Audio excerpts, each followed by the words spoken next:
this on? Yeah. Okay. How does? Okay.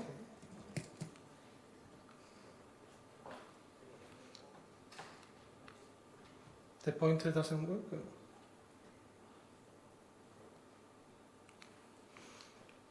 Doesn't work. Okay. Doesn't matter. Okay. So my name is Fran Romero. I work here at the University of Seville in the Institute for Plant Biochemistry and Photosynthesis. And my talk is going to be a bit of a change because I'm not talking about plants. I'm talking about a marine microalgae that is called Australococcus tauri. It's the smallest free-living organism and it's the simplest eukaryotic photosynthetic organism. So as a mathematician, I have to start from the simplest case. And I'm not talking about DNA methylation. I'm talking about histone modifications. Specifically, I'm talking about the trimethylation of lysine 27 and lysine 4 in histone 3. We specifically focus on an environmental signal that is produced by the alternating light and dark cycles taking place during diurnal cycles, and also how the length of the day, the photoperiod, changes during the year according to the seasons. So microalgae are sometimes underrepresented when photosynthetic organisms are studied, although they are very important because they constitute the base of the food chain in marine ecosystems. And also we are always mesmerized by the Amazon and the rainforest and the big trees. But actually half of the oxygen that we breathe on the planet Earth is produced by microalgae. They can also be very big when they form these blooms that you can see from outer space off the coasts of Portugal and Galicia. Microalgae are also very interested from the evolutionary point of view because they are placed at the base of the evolutionary history of the green lineage. And also microalgae share some properties with plants like a high photosynthetic efficiency and with microorganisms like a very fast growth rate. So they have many biotechnological applications like the development of biostimulants in agriculture. They are subjected to many environmental signals, and the one that is more important to us, as I mentioned previously, is the periodic cycles that we experience on Earth due to the rotation. So we have day and night, and we also have seasons because of the translation of the Earth around the Sun. So microalgae have to adapt to those signals. There is also a very important signal that we are focusing on, which is created by the position of the microalgae in the water column in the ocean. I don't know how this works. Anyway, at the ocean surface, we have white light, we have the whole spectrum. But as we go deep into the water column, we only have blue light. We know that photosynthetic organisms do not absorb green light, so they don't see the green light. There's also a drastic change in temperature. This data comes from the Mediterranean, where Australococcus tauri was originally isolated. At the surface, we have a nice 25, 27 degrees, but after like a few meters, you have a drastic reduction in temperature and you reach easily 10 degrees. There's also changes in nutrient concentration, like the waters at the surface are poor in nutrients, and then as you go deep inside the water column, you have an increase in phosphates and nitrates. Microalgae feels and sense these changes in the environment, and even if they are not flagellated, they can change their position in the water column. As you see in the third graph, you have the measurement of chlorophyll that can be used as a measurement of the amount of microalgae in that position in the water column.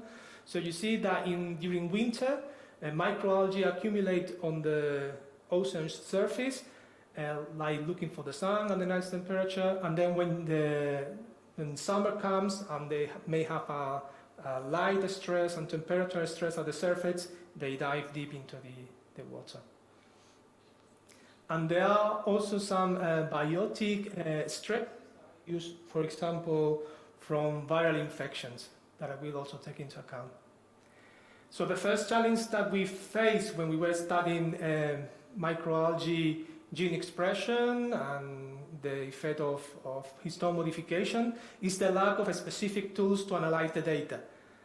So we started generating our own tools for Australococcus tauri, but we decided to make it general, and then we developed AlgaeFan with maracas, which is a tool specifically designed to analyze RNA-seq and chip-seq data from microalgae. And we cover a wide range of microalgae going from Prasinophycea, Australococcus tauristea, to charophyte microalgae. So our model organism is Australococcus tauri, and we have chosen it because of its simplicity. It's the smallest free-living organism. The genome is only 13 megabases, which is 1/10 of the size of the Arabidopsis genome. It codifies for fewer than 8,000 genes, and there is no genetic redundancy, no gene duplication, etc. Because we are interested in what happens in... This goes on and on, it's just me, okay. Just to make it more, I don't know. Anyway, because we are interested in these diurnal and seasonal cycles, we cultivated Australococcus under long day conditions, summer day, and short day conditions, winter days, during 3 days, and with samples every 4 hours. Because we wanted also to find the specific contribution by light and dark periods, we included 2 more days under constant light and constant dark. We collected the samples, we extracted RNA and proteins, and from the same sample we performed RNA-seq analysis and proteomic data analysis. What we found that is independently from the season, 80% of the genome present these rhythmic patterns, but when we transfer these samples to continuous light or continuous dark, we found very different behavior, whereas in long day condition we have a more rhythmic pattern independently of the constant light. In winter days, almost that was present only in a few genes. So this allowed us to find and identify truly circadian genes, those genes that are regulated independently from the light and dark in a rhythmic way, and those genes are actually induced or repressed by light or dark. When we compare the expression profiles in winter and in summer, what we found is basically a change in the time point of the peak of the profile. Like in short days, in winter days, there was an anticipation of the peaks, and we also found a change in the amplitude, which is the highest point of expression. But more interestingly, what we found is that under winter conditions, there is an increasing number of genes with complex patterns, whereas in long day conditions, you have expression with a single peak during the day. In short day condition, winter conditions, you have 2 peaks. When we analyze the data under free running conditions, what we found is that these 2 peaks, only one of them was present under constant light and the other one was present under constant dark. So basically what we have here is a double input, one from the photo period and one from the scoto period. We performed clustering analysis and gene ontology enrichment analysis, and we started to find something that didn't make much sense to us. For example, we found that under long day conditions, most of the genes involved in nitrogen assimilation were peaking very early during the morning. That makes sense. So when you want to assimilate nitrogen, you peak early in the morning to have all the machinery ready. But what didn't make much sense to us is when we look at the winter condition, at the short day conditions, nitrogen assimilation genes were peaking early in the night. And it cannot be that during the night the microalgae is assimilating nitrogen. So we decided to look at what happens in the proteome. This is, for example, the expression of the nitrate reductase. During long days it peaks at the beginning of the day, whereas in the short day it peaks at the beginning of the night. So we look at our proteomic data, and what we found is that of the 80% genes that presented rhythmicity, when you look at the protein, basically you have a flat protein or a noisy protein. Only 25% of the proteins were rhythmic when their transcript was also rhythmic. And what we found is that there is normally, well, there is an offset or a delay between the peak of the protein and the peak of the transcript. And that very nicely studied in the cell cycle, where you have the distribution of the transcripts, then you have a offset in the proteins, and then when we do cytometry analysis, we found also an offset in the phenotype. But these offsets of delays between the transcript and the proteins do not change between the long day and the short day conditions. And for example, what we found is that between the peak of the nitrate reductase, the transcript, and the protein, there is an offset of 10 hours. So that's why in the long days you can peak early in the morning because you have 16 hours of light ahead of you and there's no problem. But when you have a short day, to make sure that the protein is available during the day, you have to peak during the night. So it looks like the important thing here in regulating physiology is the time point of transcription. So we decided to study the potential mechanism regulating transcription. Of course, one of those mechanisms are epigenetics, but we focus on histone variants because of our previous experience in Arabidopsis. So we are focusing on two groups of proteins, the polycomb group complexes and the trithorax group. We have a PRC1, a polycomb repressive complex 1, that is involved in the monoubiquitination of histone 2A.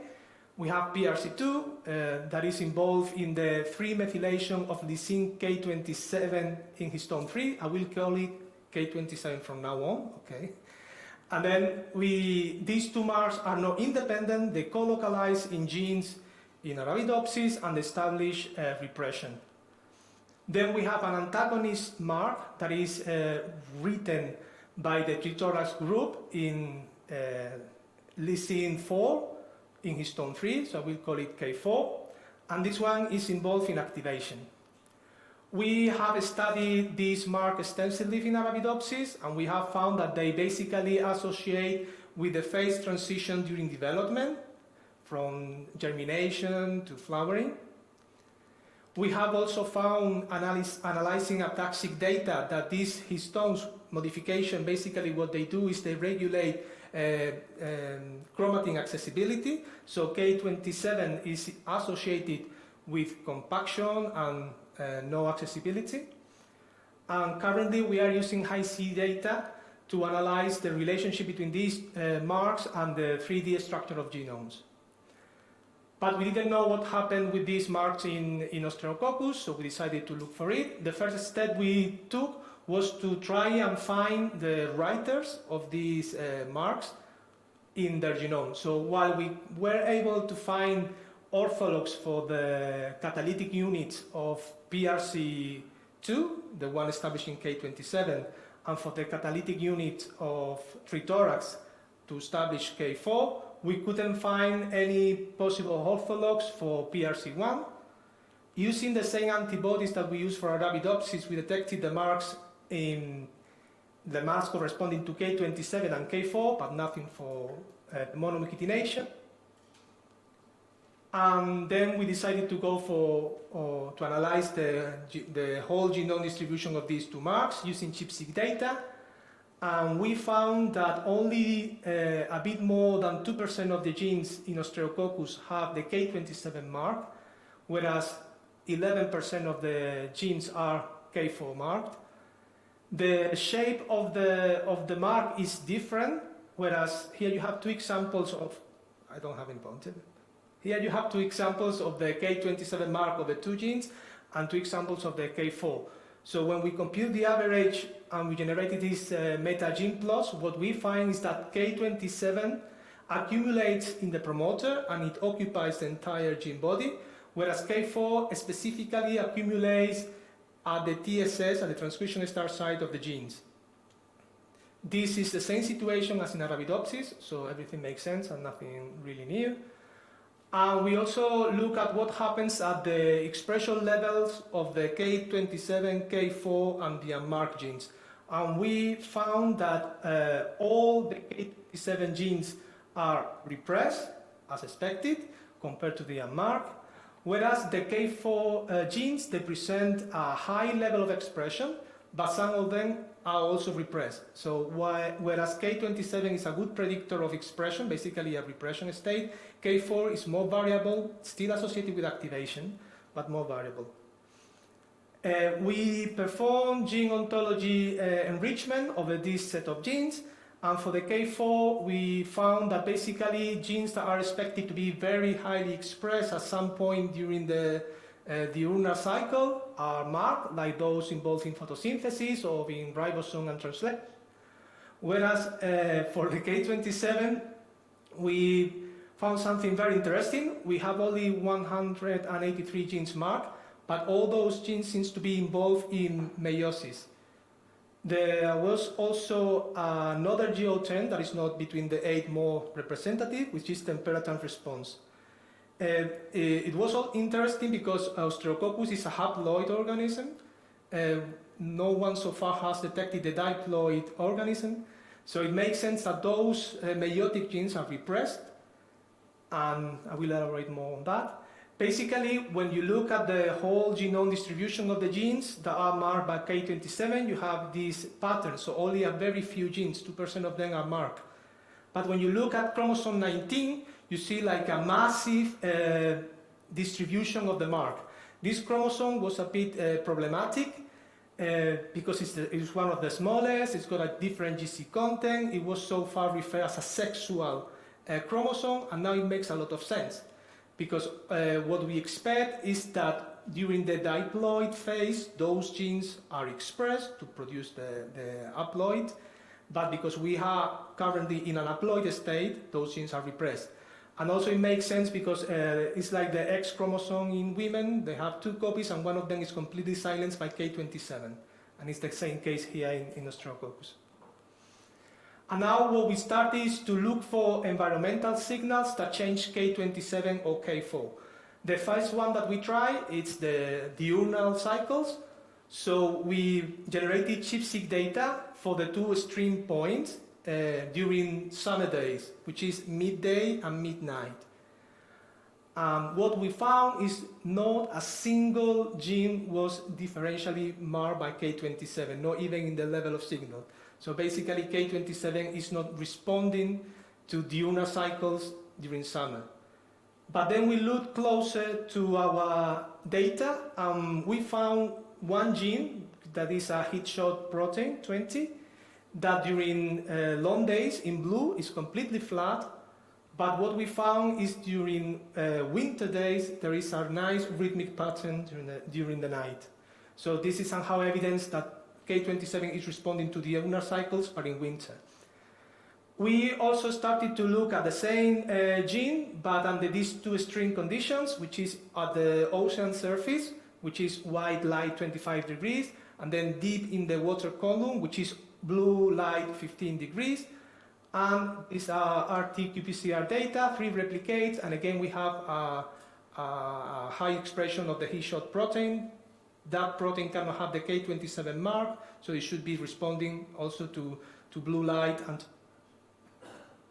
then finally, okay, it's back again. This is the last one, right? Okay, so then we look at RNA-seq data that has been already published for an experiment where they infect Australococcus tauri with a virus.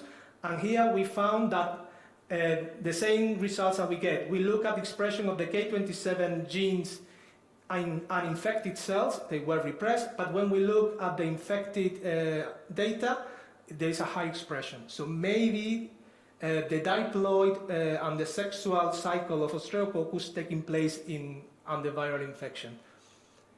Okay, this is the take-home message. So diurnal and seasonal cycles have a major effect in the transcriptome and the proteome in Australococcus tauri. To really understand these cycles, you have to perform multi-omics analysis, because otherwise you may end up saying that Australococcus is assimilating nitrogen during the night.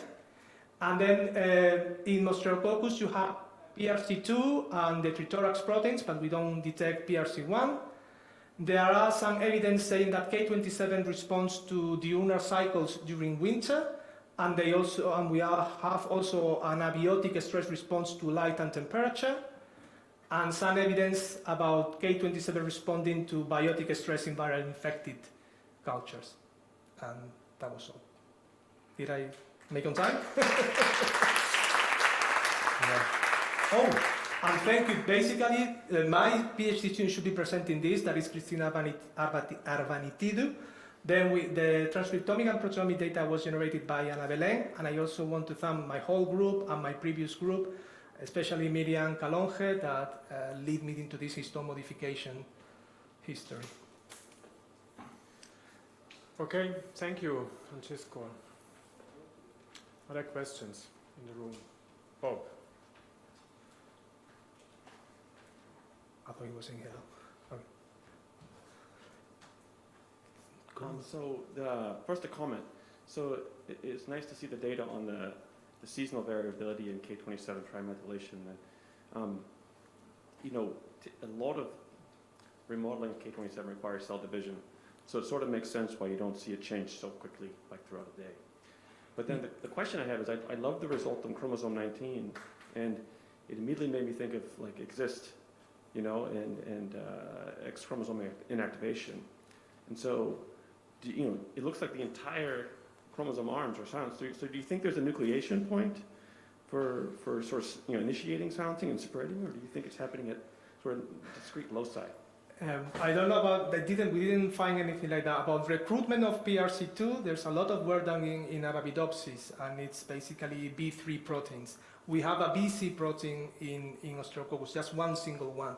So if we are to identify the one that is propagating everything, it should be that one. But it seems to be something happening in that chromosome that is specific of that chromosome. And the recruitment mechanism has to be different in that chromosome like in the other chromosomes. Because in the other chromosome it's very well localized, where here everything. So my guess is that this chromosome is completely methylated as well, to silence it, as in the X chromosome in humans. Question over there. Very interesting talk. I was very surprised by the lack of PRC1. And so when you were looking at the homology between like plant proteins and the microalgae one, did you look into the proteins involved in the removal of some of these marks? Because you were talking about how they may be regulated, but for that you need to deposit the marks and then maybe remove them. Yeah. No, it's a bit, I was disappointed when I didn't find PRC1 because I really like more PRC1 than PRC2, but it wasn't surprising for me because many other organisms, they do lack one of the two. So many organisms do not have PRC1. So this is not this one in particular. Looking for homology, I know that the problem to identify PRC1 in plants was that it's more a structural homology rather than a sequence homology. But once we have found the homologous in Arabidopsis, it should have been also there. The proteins involved in removing ubiquitination, they are neither present. So it looks like the entire thing is not present there. Whereas in K27, the case of K27, the demethylases, which are Jumonji, those are marked by K27 and are never expressed. So it makes sense that K27 is very stable because the one erasing or removing the mark is repressed by itself. So I don't really know how to get the microalgae out of that state. Thank you. Okay, maybe final question. I find that light quite intimidating. I don't know, I'm just going that way. Fran, first of all, thank you for your talk. I really like it. And it's not a question, it's more like a technical doubt. It's like you said you use ontology enrichment. I guess you use gene ontology for that. Yeah. And you also said that you were using high-C sequencing. And I was thinking, I don't know if it's possible to use an ontology enrichment analysis with high-C data. I don't know if it's possible or if it's... Well, we are using high-C data to study the relationship of the histone marks in Arabidopsis. What we normally do is we end up associating like topological associated domains. We identify the genes in those topological associated domains, and then we perform gene ontology over the genes that are in that tag. Not directly, because you do over a set of genes. So basically you associate a set of genes to whatever you are studying, and then you perform a gene ontology. Yeah, okay. Thank Okay, thank you very much.